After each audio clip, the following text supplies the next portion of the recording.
Cécile, bonsoir. Déjà, Bonsoir, Claire. au 19e siècle, Lyon était considérée comme une ville de rebelles. Oui, dès le 19e siècle, Lyon s'impose comme un bastion des luttes ouvrières. On se souvient en 1831 de la révolte des Canuts, ces chefs d'atelier et ouvriers de la soie qui ont renversé le pouvoir.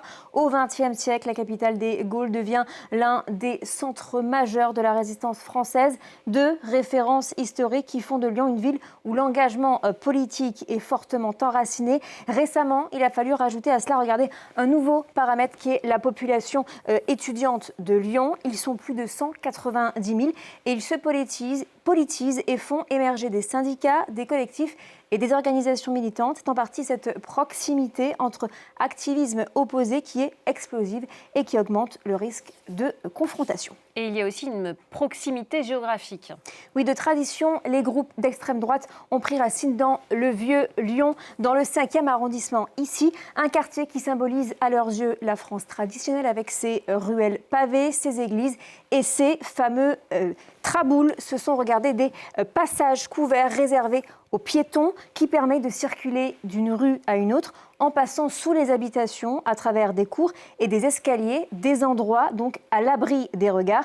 L'extrême gauche ultra-radicale, elle, se tient dans le quartier La Fourvière qui est également dans le 5e arrondissement, donc juste à côté du Vieux-Lyon. Également, c'est d'ailleurs là qui ont lieu régulièrement des affrontements et des attaques. Ils sont aussi présents dans le quartier de la Croix-Rousse, dans le 4e arrondissement, donc tout près également du Vieux-Lyon, une proximité que l'on retrouve dans les rues, regardez, sur les murs, qui comptent de nombreux tags identitaires comme celui-ci. Et chaque camp s'est organisé en groupe. Oui, il y a, regardez, les remparts héritiers donc de la jeunesse identitaire. Il y a également le GUD, le groupe Union Défense, devenu le bastion social recyclé en Lyon populaire.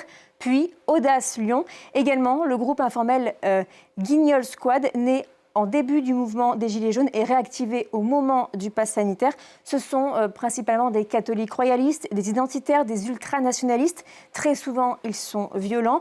En 2023, ces militants sont évalués entre 300 à 400 personnes, si bien que Lyon a été surnommée comme étant la capitale de l'extrême droite.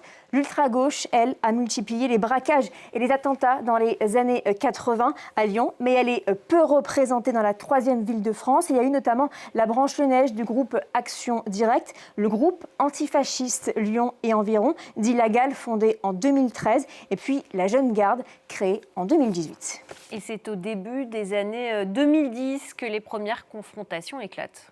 Oui, les premières actions sont menées par l'ultra-droite, notamment contre des militants de gauche, des événements antifascistes et des opposants politiques. Depuis 2010, il y aurait eu, selon Rue 89, 102 actes violents commis par l'ultra-droite. Et c'est à cette réponse qu'il y a eu donc l'ultra-gauche qui s'est organisée. En mars 2021, regardez, une librairie libertaire, la Plume Noire, a été touchée. En juin de la même année, des badauds sont agressés par des groupuscules que l'on voit ici, racistes, dans l'hypercentre lyonnais, le soir d'un match de l'Euro de football. Bilan, plusieurs victimes blessées à coups de couteau. 2 ans plus tard, ils ont attaqué un cortège qui manifestait contre les violences policières à coups de ceinture et de bâtons. Des victimes ont été tabassées au sol au cri de Lyon et nazi.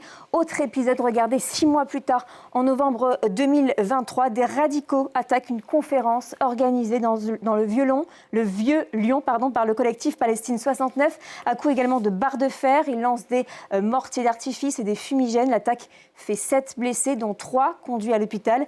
Le week-end dernier, vous l'avez dit, après la mort de Quentin, un tag a été retrouvé dans le quartier de la Croix-Rousse. Un tag, donc, justice pour Quentin, mort à Raphaël Arnaud. Une allusion évidemment au député LFI, cofondateur de la Jeune Garde.